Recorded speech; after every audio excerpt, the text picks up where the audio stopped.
The city stretched out beneath him, a glittering tapestry of ambition stitched together with steel and glass. From the penthouse floor of Hart Innovations' Manhattan headquarters, Julian Hart watched the lights flicker like stars caught in a restless tide. At 54, he stood at the pinnacle of his empire, a titan of technology whose name was whispered in boardrooms and emblazoned on skyscrapers. Tonight, the gala swirled around him, crystal chandeliers casting golden halos, the clink of champagne flutes, the hum of polished voices trading compliments and contracts. Yet Julian stood apart, a solitary figure framed against the floor-to-ceiling windows, his reflection sharp against the chaos of the city below. In his hand, he cradled a glass of Bordeaux, the deep red catching the light like blood against the crystal. He hadn't sipped it. He rarely did anymore. Drinking was a distraction, and Julian Hart did not distract himself. Not from the deals that had built this empire, not from the discipline that kept him atop it. His suit, charcoal and tailored, to a razor's edge, hugged his broad shoulders, a testament to the man who had traded youth for power. But tonight, as the music swelled and the guests preened, something tugged at the edges of his steely calm, a memory, fleeting and unbidden. Ellen's face framed by chestnut curls, her hazel eyes pleading as rain streaked the window of their old Brooklyn walk-up. "Stay," she'd said, 28 years ago. "We can make it work."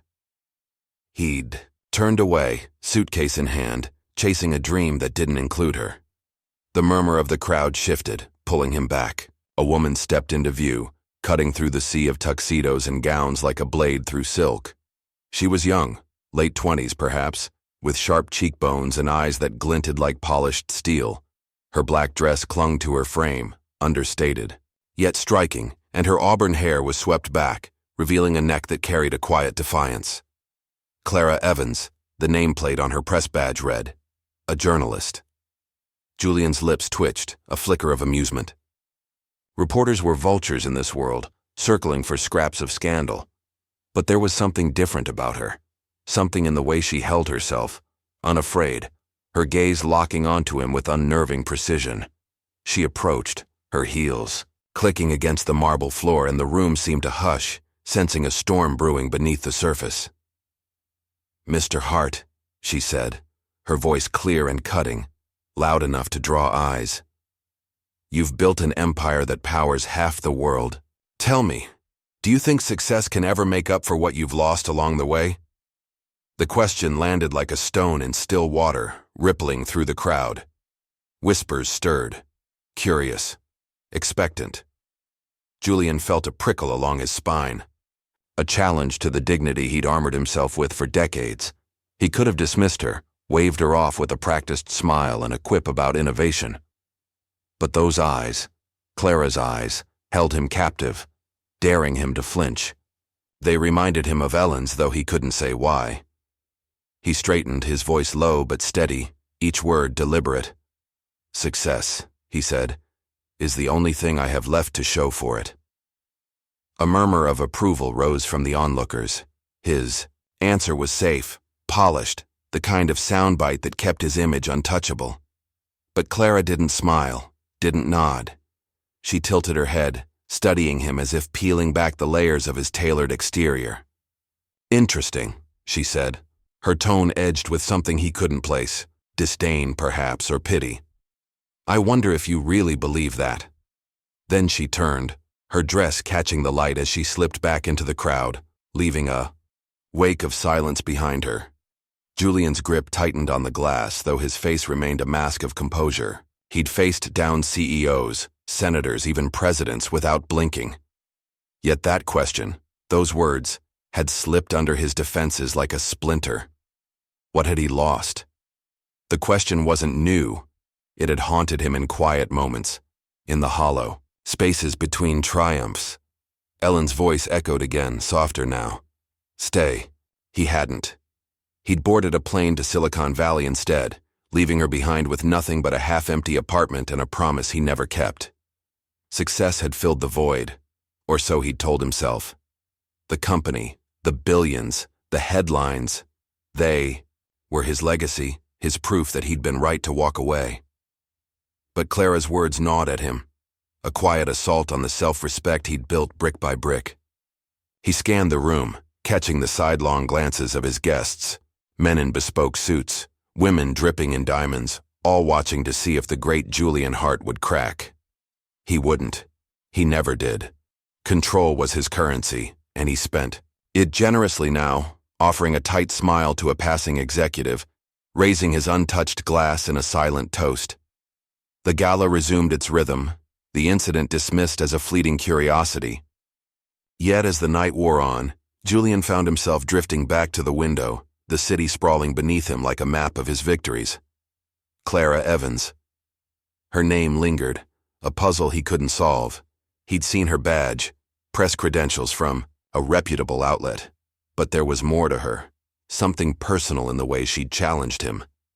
He turned the glass in his hand, the wine catching the chandelier's glow, and for a moment, he saw Ellen's face in the reflection, her hazel eyes searching his. The memory faded, replaced by the city's relentless shimmer.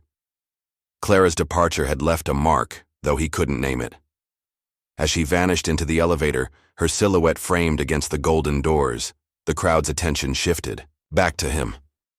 Eyes followed, some admiring, some calculating. Julian stood taller, the weight of their scrutiny a familiar burden.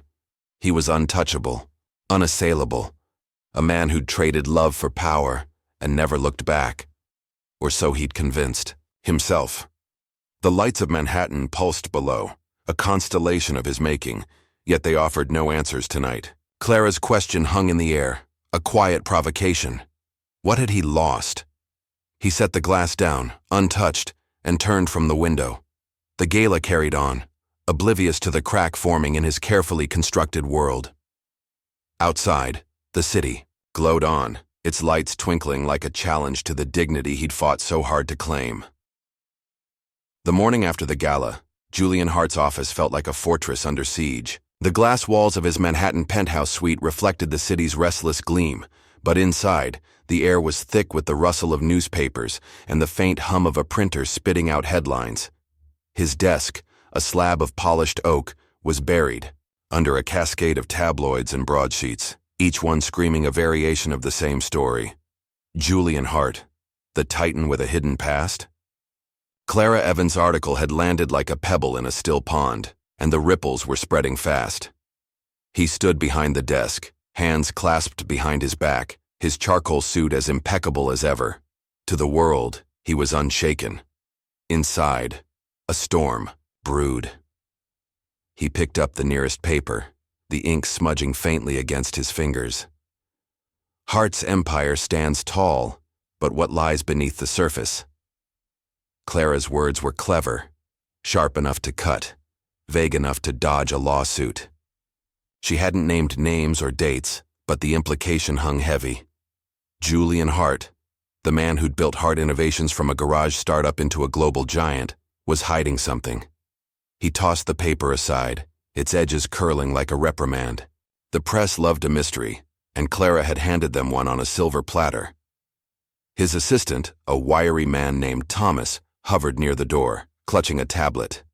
"The PR team's on it, sir," he said, voice tight. "They've drafted a statement, standard denial, nothing specific. Should I send it out?" Julian didn't turn. He stared at the city beyond the glass, its towers rising like monuments, to his will. "No," he said finally, his tone even. "Let them speculate. Silence is louder than their noise." Thomas nodded and slipped out, leaving Julian alone with the weight of his own words. Silence had always been his shield. 28 years ago, it had carried him through the night he'd left Ellen. He could still see her standing in the doorway of their cramped Brooklyn apartment, rain streaking her face, her voice breaking as she begged him to stay. "We don't need much, Julian. Just you." He'd turned away, the clatter of his suitcase wheels on the hardwood drowning out her pleas. He'd told himself it was for the best. Ellen deserved a man who could give her stability, not a dreamer chasing shadows in Silicon Valley. By the time he'd returned years later with wealth beyond imagining, she was gone. No note, no trace. He'd buried the guilt beneath contracts and skyscrapers, convincing himself he'd made the right choice. Now, Clara's question from the gala echoed in his mind. Do you think success can ever make up for what you've lost? It wasn't just a taunt, it was a mirror, forcing him to look at the man he'd become. He crossed the room to a small espresso machine tucked in the corner, a relic of simpler days.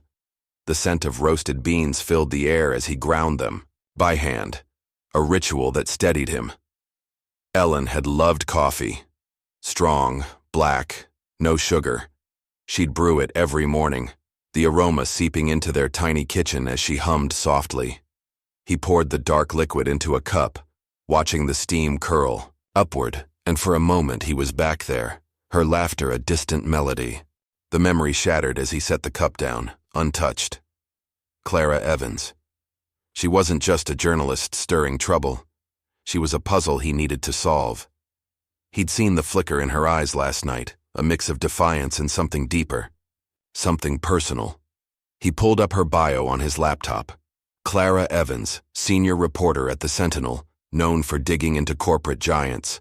No family details, no personal history, just a trail of bylines exposing greed and corruption. Then he noticed it. She'd recently joined a subsidiary of Grayson Enterprises, his biggest rival. Victor Grayson's fingerprints were all over. This Victor. The name tasted bitter, like the coffee cooling on his desk. They'd been friends once, two broke kids with big ideas, sketching plans on napkins in a diner. But ambition had split them apart, and Victor's envy had festered into a quiet war. If Clara was his weapon, this was more than a story. It was a calculated strike at Julian's dignity. He leaned back in his chair, fingers steepled, and let the realization settle. He wouldn't retaliate, not yet. Control was his strength, and he'd wield it like a blade. He left the office that afternoon, trading the glass tower for the streets below. The city buzzed around him, horns blaring, pedestrians weaving through the chaos, but he moved with purpose, his overcoat flapping in the crisp autumn wind. He found Clara at a corner cafe in Midtown, a hole in the wall with chipped mugs and the faint smell of burnt toast. She sat alone, scribbling in a notebook, her auburn hair catching the light from a flickering bulb overhead. He slid into the seat across from her without invitation, his presence filling the small space. She didn't flinch. Mr. Hart, she said, closing the notebook with a deliberate snap. Come to threaten me off the story? Her voice was cool, but her eyes, hazel, sharp, held a challenge. Julian leaned forward, elbows on the table, his tone measured. I don't threaten, Ms. Evans. I ask questions. What do you want from me? She met his gaze, unflinching. The truth, she said. The one you've been running from for years. The words hit harder than he expected, a quiet blow to the self-respect he'd armored himself with. He could have walked away, dismissed her as a pawn in Victor's game. But something stopped him. Those eyes, so like Ellen's, searching his with a mix of accusation and need. He leaned back, folding, his arms, his face a mask of calm. Truth is a luxury I don't trade in, he said. But if you've got proof, show it. Clara smiled, thin and sharp, like a blade unsheathed. I will, she said, rising to leave. She tossed a crumpled dollar on the table, the coffee untouched between them. Julian watched her go, her silhouette swallowed by the lunchtime crowd, and felt a crack widen in his carefully built world. The newspapers on his desk, Victor's shadow, Clara's piercing gaze, they were threads pulling at a past he'd buried. He stood, the chair scraping against the floor, and stepped back into the street. The city's lights glowed above, relentless and unforgiving, but for the first time in years, Julian Hart felt the weight of something heavier than success pressing down on him. The Brooklyn night pressed against Clara Evans's small apartment like a heavy hand, the streetlights casting frail beams through her cracked window blinds. Inside, the air smelled faintly of old wood and dust, a scent that clung to the worn floorboards and the single bookshelf sagging under the weight of her journals. She sat cross-legged on the floor, a chipped mug of tea cooling beside her, its steam curling into the dim glow of a table lamp. In her hands she held a wooden letterbox, small, unassuming, its hinges rusted from years of neglect. It had belonged to her mother, Ellen, a keepsake Clara had avoided opening since the funeral 5 years ago. Tonight, though, something had shifted. Julian Hart's calm deflection in that midtown cafe.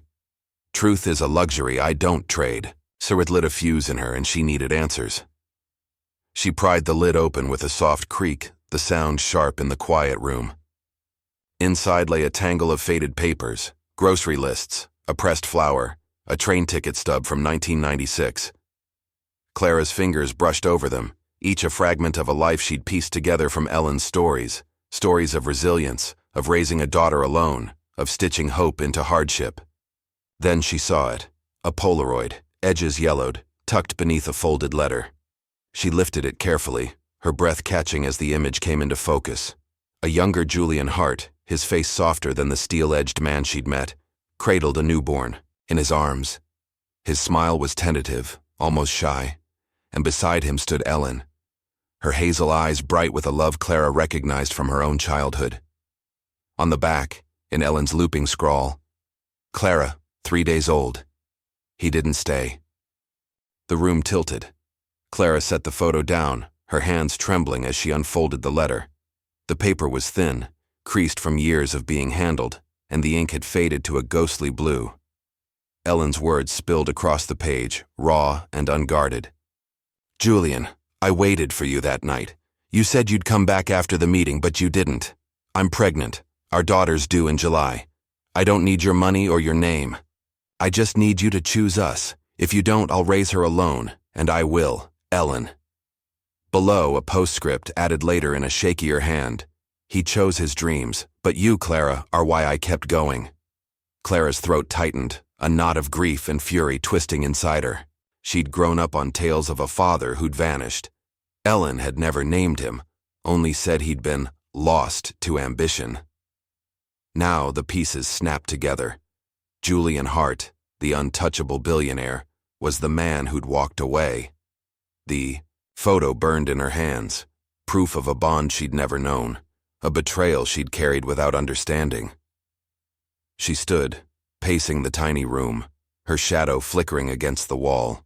She didn't want his pity or his wealth. She wanted him to face what he'd done, to feel the weight of it as she had all these years. The next morning, she strode into Hart Innovation's glass tower, her press badge swinging like a shield. The receptionist hesitated, but Clara's glare, sharp as a blade, silenced any protest. She took the elevator to the top floor, the hum of its ascent matching the pulse pounding in her ears. When the doors opened, Julian was there, standing, behind his desk, the city sprawling behind him like a kingdom at his feet. He looked up, his gray eyes narrowing slightly, but his face remained a mask of calm. "Ms. Evans," he said, voice smooth as polished stone. "Twice in 2 days. To what do I owe this?" Clara didn't sit. She crossed the room in 3 strides and slapped the Polaroid onto his desk, the sound cracking through the silence. "Explain this," she said, her voice low but fierce. "I'm your daughter, and I don't want anything from you except the truth." Julian's gaze dropped to the photo, and for a moment, just a heartbeat, his composure faltered. His fingers hovered over the image, tracing the outline of Ellen's face, then his own. When he looked up, something flickered in his eyes. Shock, yes, but also a shadow of recognition. "I didn't know," he said finally, his tone steady but softer than before.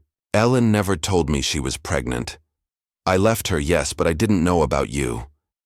He paused, his hand retreating to his side, as if pulling back from a wound. "If I'd known, He stopped, the words hanging unfinished. Clara's laugh was bitter, cutting through the air. "You'd what? Come back? Spare me the excuses. You chose your empire over her, over me. And now you stand there, acting like ignorance absolves you?" Julian didn't flinch, though her words struck like blows. He straightened, folding his arms, his voice regaining its edge. "I don't expect absolution, Ms. Evans. I made a choice and I've lived with it. But if you're my daughter, I'll take responsibility, starting now." His calm was infuriating, a wall she couldn't crack. Clara leaned forward, her hands braced on the desk, her hazel eyes, Ellen's eyes, boring into his. Responsibility isn't a check you can write. It's facing what you broke, and I won't let you off that easily. She turned to leave, the photo still lying between them like an unanswered question. Julian's voice stopped her at the door. Clara, he said, the first time he'd used her name. I don't run from this. Not anymore. She didn't look back, but the weight of his words followed her into the elevator, down the gleaming shaft, and out into the city's clamor. The truth was out.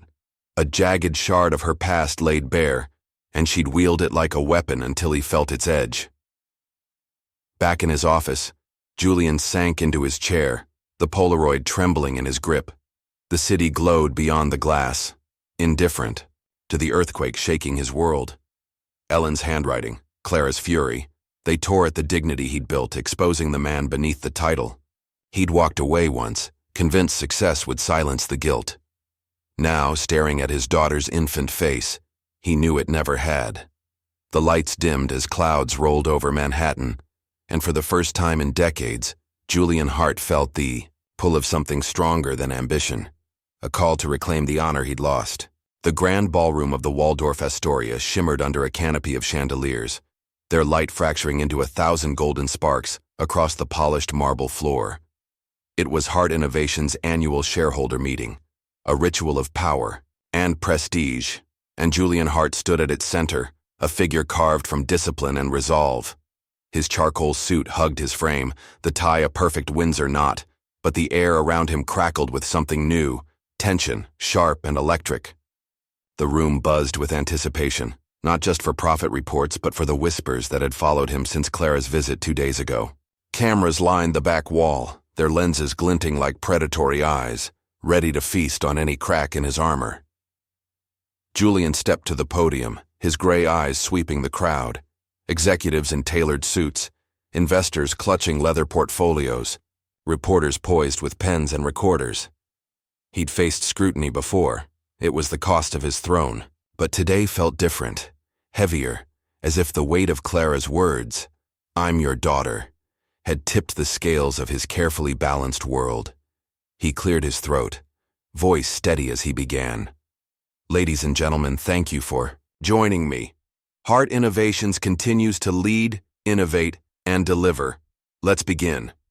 The numbers came first. Revenue up 12%, new patents secured, stock climbing. The shareholders nodded, their applause polite, but perfunctory.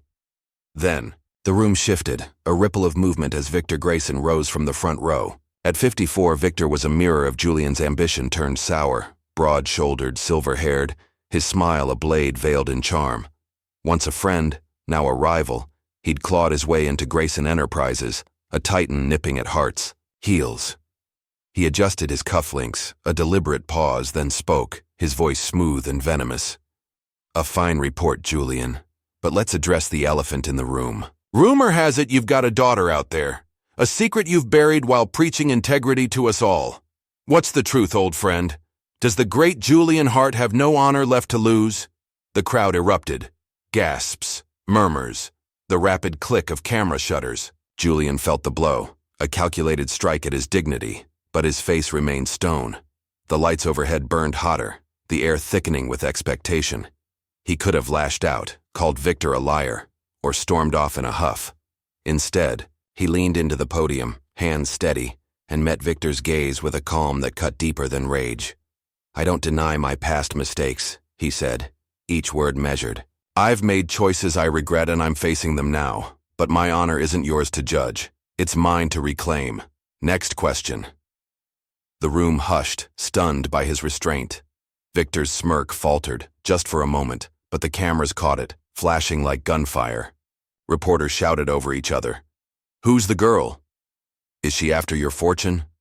Their voices a cacophony of greed. Julian raised a hand, silencing them with a quiet authority that needed no volume.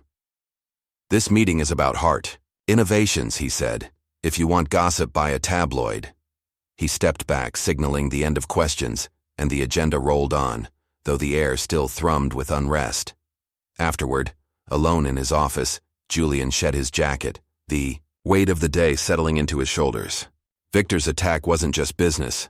It was personal, a dagger aimed at the cracks Clara had exposed. He crossed to the window, the city's lights pulsing below, and let his mind drift to her.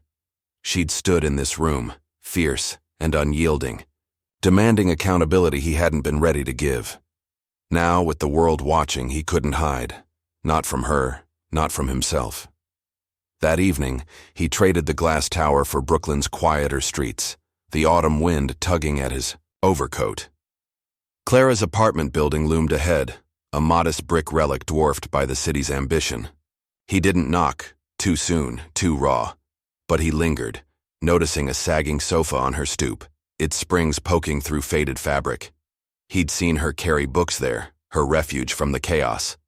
Without thinking, he pulled a small toolkit from his car, always kept for emergencies, and knelt beside it, the cold concrete biting through his trousers.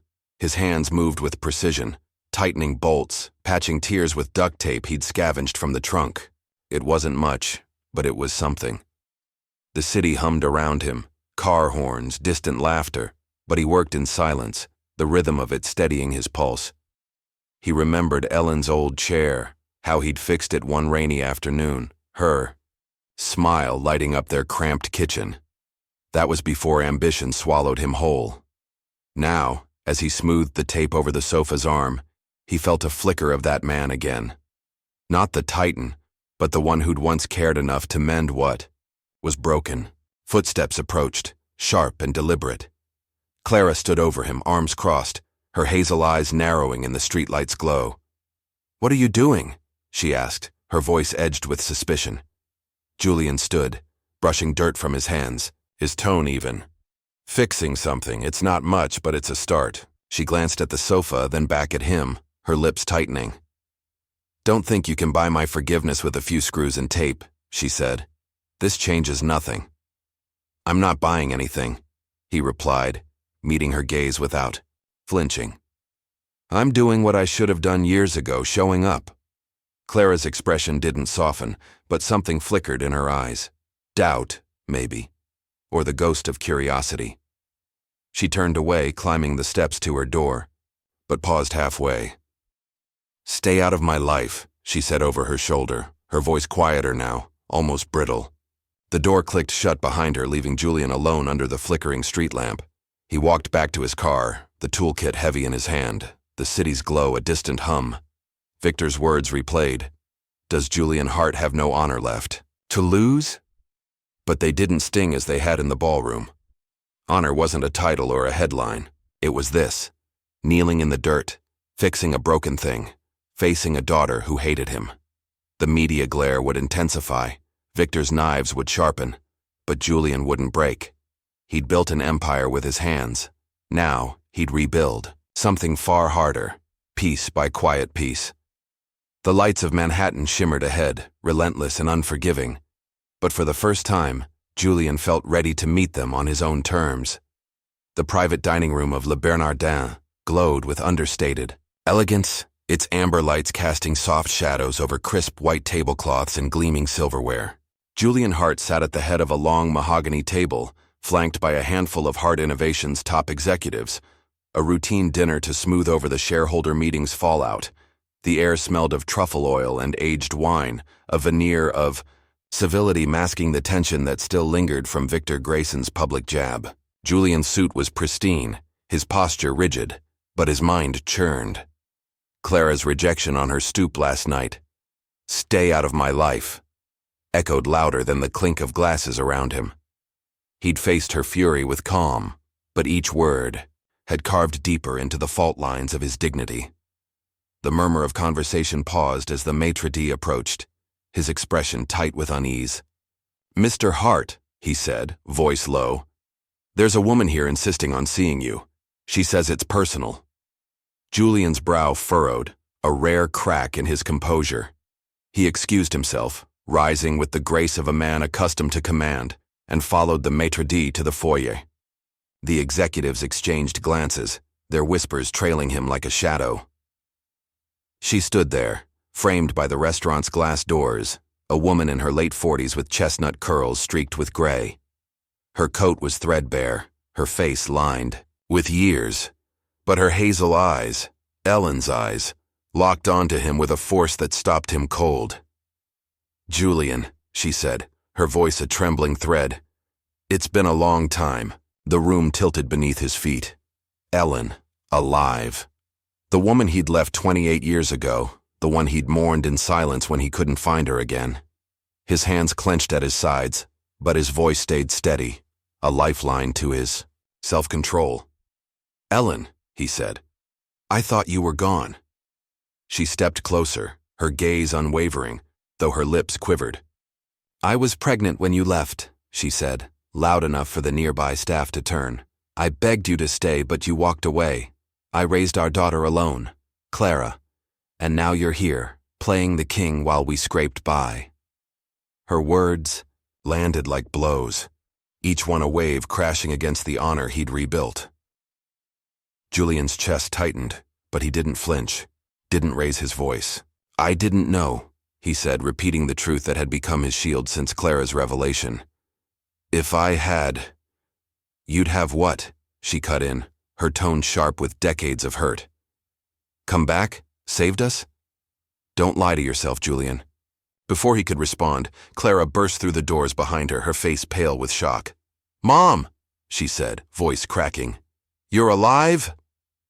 The air thickened, the pieces of a fractured past snapping into place. Ellen turned to her daughter, eyes softening, then hardening again as she faced Julian. "I wanted her to know the truth," Ellen said, "but not like this." Confusion swirled in Clara's gaze, darting between them. "You told me she died," she said to Julian, her voice rising. "You said you didn't know about me because she was gone." Julian's jaw tightened, but he held his ground, his calm a fortress against the chaos. "I thought she was," he said. "I looked for her years later, after I'd made something of myself, but she'd vanished, no records, no trace. I assumed the worst." Clara's hands balled into fists, her self-respect warring with disbelief. "And you?" She turned to Ellen. "Why didn't you tell me you were alive?" Ellen's shoulders sagged, the fight draining from her. "I was sick," she said quietly. "Cancer, 5 years ago. I didn't want you to watch me fade, so I left. Told you I'd pass to spare you the pain. I've been in remission, living off the grid. But when I saw your articles," Clara digging into him, she nodded at Julian. "I couldn't stay silent." The revelation hung heavy, a twist that rewrote their story in an instant. Before Clara could respond, a familiar figure emerged from the dining room's shadows. Victor Grayson, his smile a predator's gleam. "Quite the reunion," he said, clapping slowly. "I couldn't resist inviting Ellen here tonight. A little incentive, you see, to remind Julian where he came from." The executives peered out, their murmurs rising, and camera flashes erupted from the street as paparazzi caught wind of the scene. Victor had orchestrated this, Ellen's appearance, the public unraveling of Julian's past, a masterstroke, to shatter his dignity. The room spun, a crucible of betrayal and exposure, but Julian stood unmoved, his eyes locked on Victor. He could have lunged, shouted, demanded retribution. Instead, he drew a slow breath, his voice cutting through the noise like steel through silk. "You've had your show, Victor," he said, "but this isn't about you. It's about them." He turned to Ellen and Clara, his gaze steady, despite the storm raging inside. "I didn't know about Clara, Ellen, and I thought you were dead.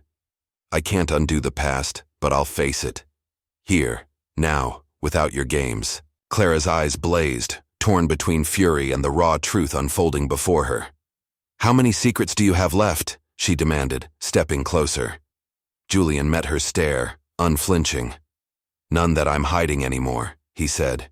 "You deserve the truth and I'll give it, whatever it costs me." Ellen reached for Clara's arm, her voice soft but firm. "He's not lying about not knowing," she said. "But that doesn't erase what he did." Victor laughed, a hollow sound, but Julian ignored him, his focus on the two women who'd upended his world. The cameras flashed, the executives whispered, but he stood tall, his self-control a beacon amid the chaos. Clara pulled away from Ellen, her voice breaking. I need air, she said, shoving past Victor and out into the night. Ellen followed, casting one last look at Julian, grief, anger, and something like regret in her eyes. Rain streaked the Brooklyn streets, a gray curtain blurring the edges of the city's clamor. Julian Hart stood beneath a sagging awning near Clara's apartment, his overcoat damp at the shoulders, his breath visible in the chill October air. The chaos of Le Bernardin 2 nights ago lingered like a bruise. Ellen's return, Victor's, betrayal, Clara's anguished exit, but Julian's face betrayed none of it.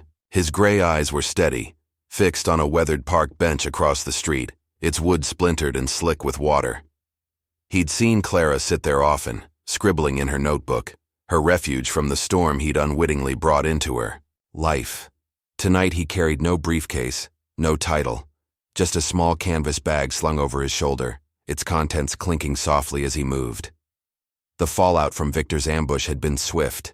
Headlines screamed, "Hart's hidden family exposed." The stock dipped, investors grumbled, and the board whispered about damage control. Julian had felt the pressure, a vice tightening around the empire he'd built. But he'd made a choice. That morning, he'd turned down a billion-dollar merger with a rival tech firm, a deal that could have silenced the noise, shored up his legacy. Instead, he'd walked away, leaving the boardroom stunned. "Profit isn't my priority right now," he'd said, voice calm as steel. "I have something else to fix." They'd stared, incredulous, but he'd left before they could argue. Now, under the rain's steady drum, he crossed to the bench, the wet gravel crunching beneath his polished shoes. He knelt, unbothered by the mud staining his trousers, and opened his bag. A hammer, nails, a small plank of cedar he'd cut himself. His hands moved with quiet precision, repairing the bench's broken slat, tightening screws, sanding rough edges, sealing it with a weatherproof stain he'd picked up from a hardware store on the way. The rhythm was familiar, an echo of the days he'd tinkered in Ellen's old apartment, fixing a wobbly table or a creaking door. Back then, it had been love, not duty. Now it was both. The rain plastered his hair to his forehead, cold drops sliding down his neck, but he worked on, the scent of wet cedar mingling with the earthy tang of the park. He thought of Clara's words, "Stay out of my life." And Ellen's confession, "I didn't want you to watch me fade." They'd cut deep, exposing the man beneath the billionaire, but anger hadn't taken root. Instead, a resolve had grown, steady and unyielding. Honor wasn't in the headlines or the boardroom. It was here in the small acts he could still offer, the pieces he could mend. He'd done more than fix a bench. Earlier that day, he'd tracked down a charity Ellen had once supported, a food pantry in Queens she'd volunteered at during Clara's childhood. He'd sent a check, anonymous, enough to keep it running for years. No press release, no fanfare, just a quiet nod to the woman who'd raised his daughter alone. It wasn't atonement, not yet, but it was a start. He wiped his hands on a rag, the stain darkening the cloth, and stood back to survey his work. The bench gleamed under the rain, sturdy, now a silent promise. Footsteps splashed behind him, sharp against the patter of drops. Clara emerged from the shadows, her umbrella tilted against the wind, her hazel eyes narrowing as they landed on him.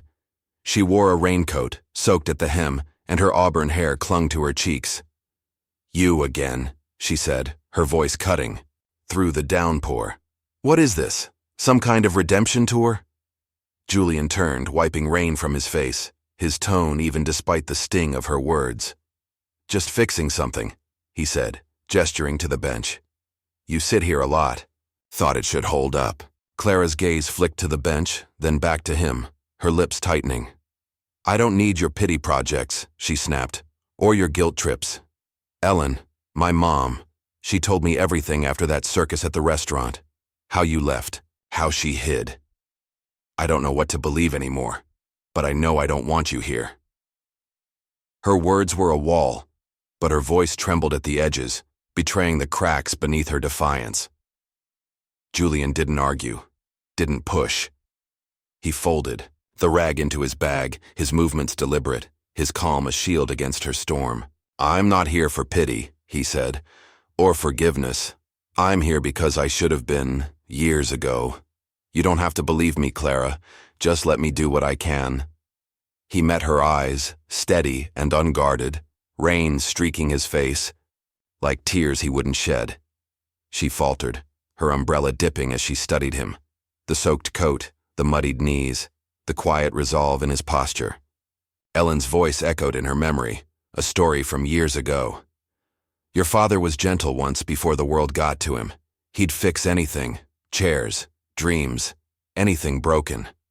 She'd dismissed it as nostalgia, but now, seeing him here, she felt a flicker of doubt. Mom said you were good with your hands, she said, almost to herself, then shook her head. Doesn't change what you did. No, Julian agreed, his voice soft but firm. It doesn't, but it's not about erasing the past, it's about building something now. He slung the bag over his shoulder, rain dripping from its edges. Clara watched, her expression unreadable, then turned away, her boots splashing through puddles as she retreated to her building. She didn't look back, but the door lingered open a moment longer than necessary before it clicked shut. Julian stood alone, the rain washing over him, the bench a small island of order in the storm. The city's lights glowed faintly through, the haze, a reminder of the empire he'd traded for this, mud, rain, a daughter's cold farewell. Victor's triumph, the board's panic, the media's frenzy, they faded against the weight of this moment. He'd walked away from a merger that morning, from the power that had defined him, and found something harder to grasp. Dignity, not in glory, but in the quiet act of showing up. He pulled his collar tighter and started back to his car. The rain, a steady companion. The bench stood firm behind him, its fresh stain glistening under the street lamp's glow. It wasn't much, a splinter fixed, a gesture made, but it was his. Honor wasn't loud. It was this steady pulse, this refusal to run. The city loomed ahead, its lights unyielding, but Julian walked on, a man in the rain, ready to face what came next. The boardroom of Hart Innovations gleamed with cold precision, its long glass table reflecting the stark white glow of recessed lights. Julian Hart stood at the head, his charcoal suit a quiet armor against the storm brewing around him. The air buzzed with tension. Executives in crisp shirts leaned forward, their faces tight with unease, while reporters crowded the back, cameras poised like vultures. It was an emergency meeting, called after Victor Grayson's latest salvo, a leaked document alleging Julian had siphoned funds to cover up his secret family. The lie was audacious, a dagger aimed at his legacy, and the city's elite had gathered to watch him bleed. Julian's hands rested on the table, steady despite the chaos. The past week, Ellen's return, Clara's fury, Victor's relentless attacks, had stripped away the sheen of his empire, leaving him raw but resolute. He'd turned down the merger, fixed benches in the rain, faced his daughter's rejection with silence. Now, as the boardroom doors swung shut, he felt the weight of every choice he'd made, every step that had brought him here. Victor sat near the front, his silver hair catching the light, his smile a thin veneer over triumph. Gentlemen, he began, rising with theatrical ease, we have a problem. Our CEO's integrity is in question. These documents, he waved a stack of papers, show funds diverted, hidden, all to bury a past he's ashamed of. I moved for his immediate resignation. The room erupted, gasps, shouts, the rapid scribble of pens. Cameras flashed, their staccato bursts searing the scene into permanence. Julian felt the heat of the lights, the sting of Victor's words, but his face remained a mask of calm. He could have fought back, exposed Victor's forgery with the evidence his team had unearthed overnight, bank records proving the funds were clean, the leak a fabrication. But that wasn't the point. This wasn't about winning a war. It was about standing in the wreckage and claiming what mattered. He straightened, his voice cutting through the din like a blade through fog. Victor, he said, you've had your stage. Now it's mine. The room hushed, every eye on him expectant, hungry. He met their gazes, board members, reporters, Victor, and spoke with a clarity that carried no anger, only truth. I've made mistakes. I left a woman I loved 28 years ago, chasing a dream that became this company. I didn't know she was pregnant. I didn't know I had a daughter until days ago. That's on me, not because I hid it, but because I wasn't there to find out. Murmurs rippled through the crowd, but Julian pressed on, his tone unwavering. Victor's documents are lies. My team can prove it, and they will. But I'm not here to fight over numbers or headlines. I'm here to face what I've done. And what I haven't. I built Hart Innovations with my hands, my choices. If those choices cost me this chair, so be it. I resign, effective immediately. Not because I'm guilty of theft, but because I owe my daughter more than I owe this room. The silence was deafening, a vacuum swallowing the chaos. Victor's smirk froze, his victory snatched away by Julian's calm surrender. The board stared, stunned, some in disbelief, others in quiet awe. Cameras clicked furiously, capturing the moment.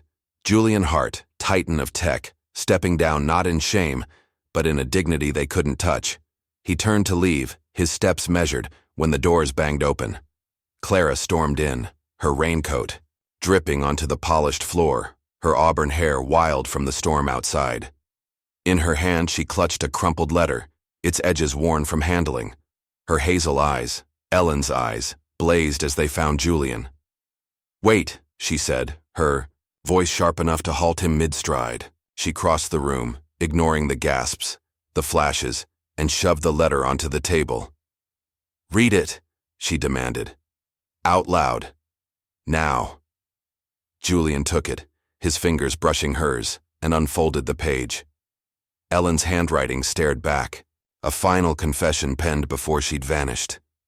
He cleared his throat, voice steady despite the tremor in his chest, and read, "Clara, my light. Julian didn't know about you. I never told him.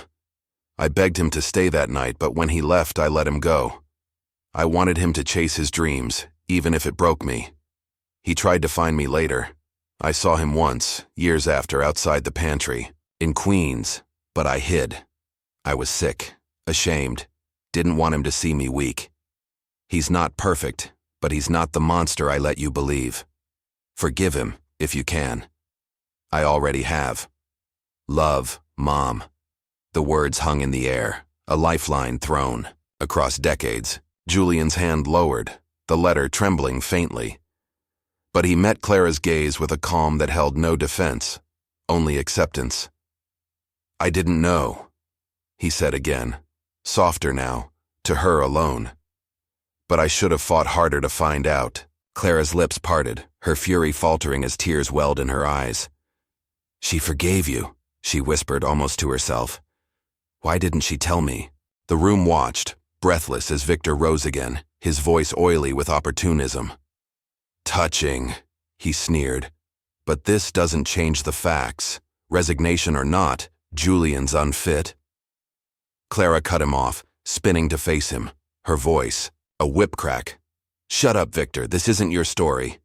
She turned back to Julian, her hands clenched, her self-respect afire blazing through her grief. "I don't forgive you, not yet, but I'm here. That's something." Julian nodded, a flicker of gratitude in his eyes, though he kept his distance, honoring her terms. "It's enough," he said. He stepped back, handing the gavel to the board chair, a symbolic end, and walked out, leaving the letter on the table, its truth louder than any defense. The cameras followed, but he didn't look back. Victor's protests faded, drowned by the weight of what had unfolded. Outside, rain lashed the streets, soaking his suit as he emerged into the night. The city's lights glowed through the haze, unrelenting, but Julian felt lighter than he had in years. He'd lost the throne, but not his honor, not the quiet kind that mattered. Clara's presence, Ellen's words, they were a bridge he hadn't dared hope for, built not on triumph, but on the strength to stand still and face the truth. He walked on, the storm a mirror to his resolve, knowing the hardest steps lay ahead. The cottage on the outskirts of Brooklyn smelled of sawdust and fresh paint, a modest refuge Julian Hart had claimed after walking away from Hart Innovations. Its clappered walls glowed faintly in the dusk, the single bulb above the porch casting a warm circle against the October chill. Inside, the kitchen was spare, Bare wooden shelves, a chipped sink, a small table he'd built himself from reclaimed oak. The scent of brewing coffee curled through the air, a ritual that steadied him as the city's chaos faded into memory. 2 weeks had passed since the boardroom reckoning, since Victor's lies, Ellen's letter, and Clara's fragile step toward him. The headlines had quieted, the stock rebounded under new leadership, but Julian felt no pull to reclaim his throne. He'd traded power for something harder to grasp, and tonight he waited to see if it would hold. He stood at the stove, pouring dark coffee into 2 mismatched mugs, his hands steady despite the weight of anticipation. The resignation had cost him billions in equity, a title that defined him, but it had freed him too. He'd sold the penthouse, donated half his fortune to charities Ellen had loved, and moved here, a mile from Clara's apartment. No press knew, no one cared. The elite world he'd ruled had moved on, but Julian hadn't. He'd spent days in this cottage, hammering nails, sanding wood, building a life from the ground up.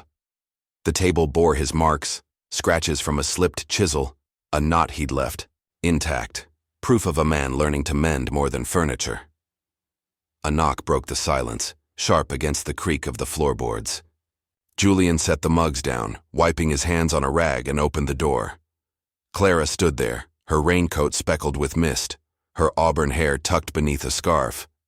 Her hazel eyes, Ellen's eyes, met his, wary but softer than before. "I got your note," she said, her voice clipped but not cold. "You said we should talk, so here I am." Julian stepped aside, gesturing to the table. "Coffee's hot," he said, no strings attached. She hesitated, then entered, shedding her coat and hanging it on a peg he'd installed that morning. The room felt smaller with her in it, her presence a bridge between past and present. She sat, wrapping her hands around the mug, the steam rising like a fragile truce. Julian took the opposite chair, his posture relaxed but attentive, giving her space to lead. "I've been with Ellen," she began, staring into the coffee. "She's staying at my place now, weak but stable. She told me more, about you, about why she hid. I'm still processing it." Julian nodded, his gaze steady. "I'm glad she's with you," he said. "I didn't deserve her forgiveness in that letter, but I'll take it. For her sake, not mine." Clara's lips tightened, a flicker of the old fire in her eyes, but she didn't snap. She reached into her bag and pulled out a small ledger, its leather cover worn smooth. "Ellen kept this," she said, sliding it across the table. "It's not just stories, it's proof. Open it." He did, his fingers careful as he turned the brittle pages. Dates, amounts, notes in Ellen's looping scrawl, a record of money she'd sent him years ago, when Hart Innovations was a dream drowning in debt. $500 July 1997, sold my necklace for his prototype.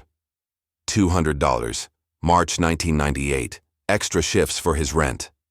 The entries stretched over 2 years, totaling thousands, small sums that had kept him afloat when banks wouldn't touch him. Julian's breath caught, a twist sharper than any boardroom betrayal.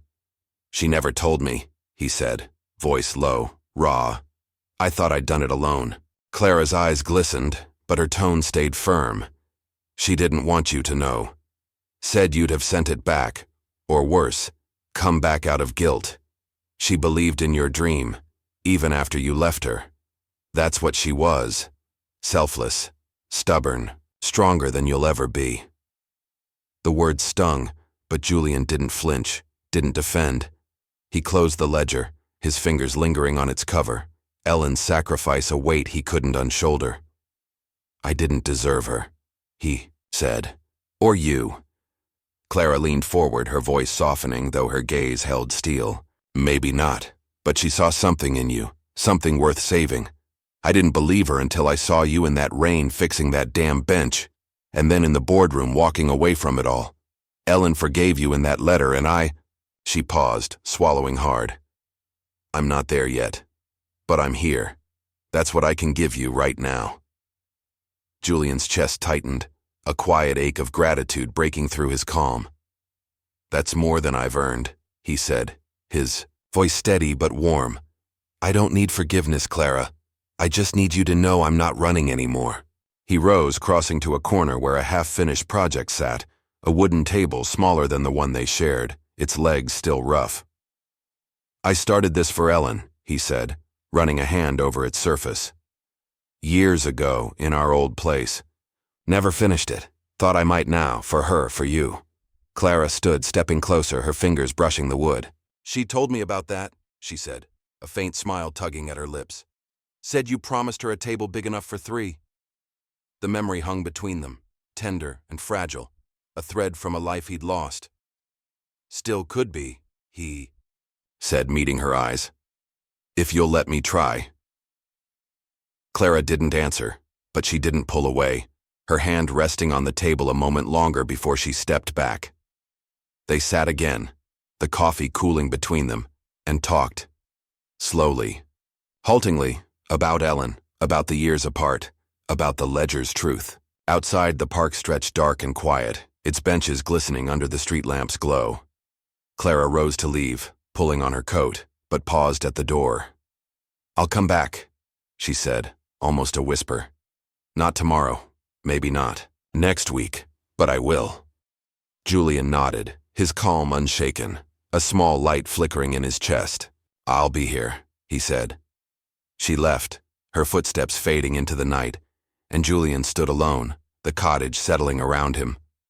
The ledger lay open on the table, Ellen's handwriting a testament to a love he hadn't seen. He'd built an empire on her unseen sacrifice, and now, with Clara's tentative trust, he'd build something else, something smaller, truer. The city's lights glowed faintly beyond the park, a distant hum, but the small bulb above his table shone brighter, a beacon of honor reclaimed, piece by quiet piece. The park near Julian Hart's cottage basked in the gentle warmth of a late October afternoon, its trees shedding amber leaves that crunched underfoot. A year had passed since the boardroom storm, since Ellen's ledger had rewritten his past, since Clara had left the door ajar with a quiet, "I'll come back."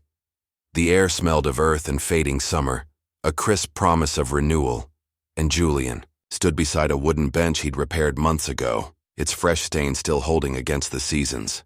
His hands, once steady with the precision of a titan, now bore calluses from a different kind of work, hammering nails, sanding boards, tending to a life he'd chosen over the one he'd lost. The cottage behind him glowed with a quiet permanence, its porch adorned with a rocking chair he'd built for Ellen during her final months. She'd lived with Clara until the end, her cancer returning with a vengeance that no remission could outrun. Julian had been there, not as a savior but as a presence, bringing coffee, fixing leaks, sitting in silence as Ellen's strength faded. Her last words to him, whispered through a fragile smile, had been, "You're enough now, Julian." She'd slipped away in spring, leaving behind a peace he hadn't dared hope for, and a daughter who'd begun to see him not as a shadow, but as a man. Clara arrived as the sun dipped low, her boots scuffing the gravel path, her auburn hair catching the light like a flame against the dusk. She carried a small toolbox, its metal glinting, a gift she'd brought unprompted weeks ago after one of their talks. "Thought you might need this," she'd said then, her tone dry but warm. Now she stopped beside him, her hazel eyes, Ellen's eyes, tracing the bench, then the park beyond. "Looks good," she said, nodding at his handiwork. "Sturdy." Julian's lips twitched, a faint smile breaking his calm. "Had to be," he said. "It's for you." She didn't reply, but her gaze softened, a crack in the armor she'd worn for so long. They'd spent the year rebuilding, not fast, not loud, but steady. She'd come to the cottage every few weeks at first, then more often, sharing coffee, stories of Ellen, fragments of a life he'd missed. He'd listened, learned, offered no grand gestures, just time, presence, the small acts that spoke louder than the empire he'd surrendered. The city's light shimmered in the distance, a faint constellation of his old world. But here, in this park, they'd carved something new. Julian led her to a spot near the benches, where a wooden table stood, its surface smooth and polished, its legs carved with simple lines. He'd finished it last week, a twin to the one in his kitchen, but this one bore a small plaque, For Ellen. Big enough for 3. Clara's breath caught as she read it, her fingers brushing the inscription. She'd love this, she said, voice thick with memory. She always said you promised her a table, back when I was a baby. Julian nodded, his hands in his pockets, his tone quiet but firm. I did. Took me too long to keep it. Clara set the toolbox down, pulling out a cloth to wipe the table's edge. A reflex, a shared habit now. You're different, she said, not looking at him. Not the guy in the headlines, not even the one who showed up in the rain. Ellen saw it before I did. That you could change. Julian's chest tightened, a swell of gratitude he didn't voice. She gave me a chance I didn't deserve, he said. You didn't have to, but you did. That's more than I could have asked. She turned to him then, her eyes clear, steady. I didn't do it for you, she said, a faint smile tugging at her lips. I did it for her. And maybe a little for me. Turns out I wanted a father, even a late one. The word hung between. Them, father, spoken for the first time, soft but sure. Julian's calm held, but his hands trembled slightly as he pulled them from his pockets. I'll take it, he said, voice low, warm. Late's better than never. They sat at the table, the toolbox between them, and worked together in silence, tightening screws, sanding a rough spot, a rhythm that needed no words. The park, filled with evening sounds, children laughing, a dog barking, leaves rustling in the breeze, and Julian felt a peace settle into his bones, deeper than any boardroom triumph. He'd given up billions, walked away from power, but this, Clara's quiet trust, Ellen's forgiven past, was worth more than the city's glow could offer. Honor's not what you keep, he said, breaking the silence. It's what you give away. Clara glanced up, her hands pausing on the cloth. Ellen said something like that once, she replied. That real strength isn't holding on, it's letting go. She smiled fully then, a rare, unguarded thing, and Julian mirrored it, a bridge built across years of loss. They finished the table as the sun sank, its last rays gilding the wood, and stood back to admire it.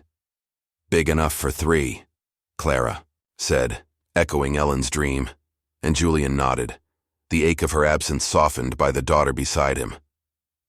They walked to the cottage as dusk deepened, the porch light flickering on, a small beacon against the dark. Inside they shared coffee, the mugs warm in their hands, and talked about nothing grand, park upkeep, a book Clara was writing, the weather. It was ordinary, unglamorous, and perfect. Julian had no plans to return to the elite world, the cottage, the park, Clara. They were his legacy now. He'd given away the trappings of success to reclaim something truer. Dignity, not in glory, but in the quiet act of staying. Clara left as night fell, promising to return Sunday with paint for the table. Something bright, she said, her voice light. Ellen would have liked that. Julian watched her go, her silhouette fading into the park's shadows, then turned back to the cottage. The city's lights twinkled on the horizon, a distant hum of a life he'd left behind. But they held no pull. He stepped inside, closing the door, and sat at his own table, the coffee cooling beside him. The journey wasn't over. Clara's trust was new, fragile, but it was enough. Beneath the lights of a world he'd once ruled, Julian Hart found honor in the smallest glow. A father, late but present, building a home one steady step at a time.